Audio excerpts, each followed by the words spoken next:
গভীর রাতে কেঁপে উঠল কাবুলের আকাশ। নীরব শহর ভেদ করে নেমে এলো আগুনের বজ্রপাত। পাকিস্তানের বিমান হামলার লক্ষ্যবস্তু ছিল তেহরিক ই তালেবান পাকিস্তানের টিটিপি প্রধান মুফতি নুরওয়ালি মেহসুদের বাসভবন।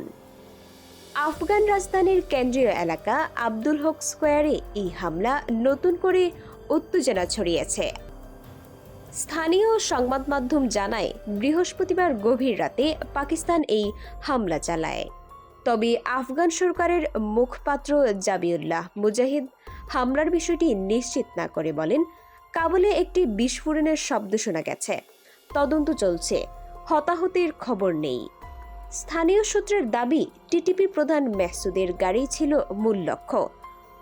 প্রত্যক্ষদর্শীরা বলছেন, প্রেসিডেন্ট ভবন ও প্রতিরক্ষা মন্ত্রণালয়ের মাত্র কয়েকশো মিটার দূরে এমন হামলা পুরো কাবুলকেই নাড়িয়ে দিয়েছে।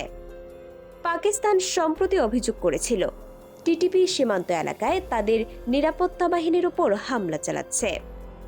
তাই এই হামলাকে অনেকেই সেই অভিযোগেরই প্রতিক্রিয়া মনে করছেন।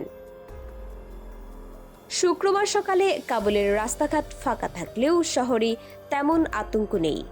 তবে প্রশ্ন একটাই, এই হামলা কি পাকিস্তান আফগান সম্পর্কের আকাশে নতুন করে কালো মেঘ জমাচ্ছে? উত্তর মিলবে খুব শিগগিরই, যখন ইসলামাবাদ আনুষ্ঠানিকভাবে মুখ খুলবে। এই ধরনের গুরুত্বপূর্ণ আপডেট পেতে আমাদের সঙ্গে থাকুন। বেজিং টিভি 24 সংবাদ, যেখানে বিশ্বস্ততা সেখানে।